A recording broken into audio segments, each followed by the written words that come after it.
সুকান্ত ভট্টাচার্যের প্রার্থী কবিতাটার মতো। সেই জড়তা ভেঙে, সেই লেপ কাঁথার উষ্ণতা ভেঙে তারা চলে এসছে মাঠে। এনারা যা করেন সেটাকে অমর করে রেখে গেছেন বিখ্যাত কবি রাজিয়া সুলতানা।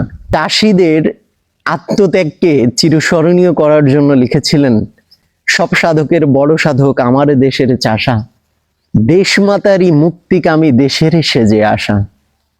বাইরে এক্সট্রিম ওয়েদার, তাপমাত্রা প্রায় 6 ডিগ্রি সেলসিয়াসের কাছাকাছি। শৈত্যপ্রবাহ চলতেছে আমাদের খুলনার এবং বৃহত্তর যশোর অঞ্চলের এদিকে।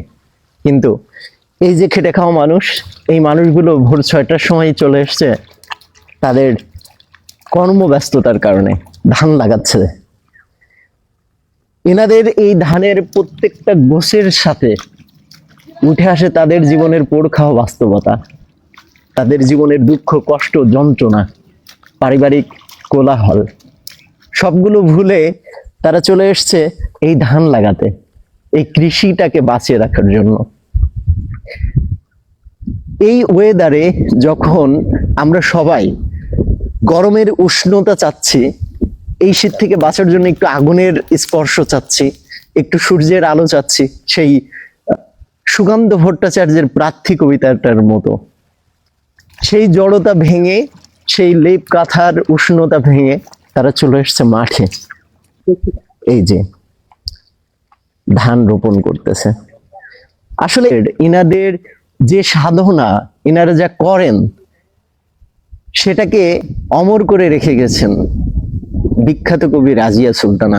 চাষিদের আত্মত্যাগকে চিরস্মরণীয় করার জন্য লিখেছিলেন, সব সাধকের বড় সাধক আমার দেশের চাষা, দেশমাতারই মুক্তিকামী দেশের সেজে আসা।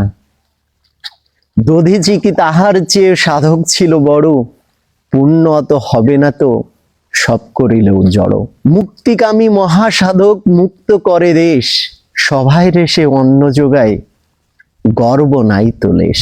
তো এটাই বাস্তব যে এই শীতের সেই উষ্ণ জায়গা ছেড়ে এই পানি প্রায় 3 থেকে 4 ডিগ্রি সেলসিয়াস পানি, সেই পানিতে সকাল 6টা থেকে শুরু করে এখনো পর্যন্ত ধান লেগে যাচ্ছে। এই ধান লাগানোর প্রসেসটা চলবে সারাদিন পর্যন্ত। তো রাজিয়া সুলতানার ভাষায় বলতে হয় যে সব সাধকের বড় সাধক আমার দেশের চাষা। কারণ তার জীবনে যতই দুঃখ, কষ্ট, যন্ত্রণা, ভেঙে যাওয়ার গল্প থাকুক না কেন, সকাল হলে তাকে কাজে যেতেই হবে, তার পরিবারের মুখে অন্ন তুলতেই হবে। তাদের জীবনটা কৃষিকাজের সিজনের সাথে অন্তরঙ্গভাবে জড়িত। এই যে ধান রোয়ার কাজ চলতেছে, এই ধান রোয়ার কাজটা সর্বোচ্চ 10 থেকে 15 দিন একাধারে চলে।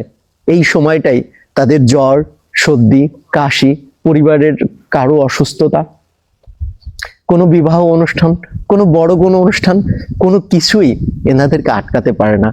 এনারা মাঠে আসেন, কাজ করেন, হাড় ভাঙা পরিশ্রম করেন, তারপর আবার বাড়িতে যান।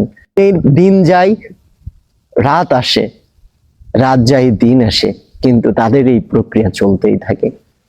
এটাই আমাদের দেশের কৃষক, যারা তাদের ত্যাগের বিনিময়ে বিনির্মাণ করেছে আমাদের এই সভ্যতা।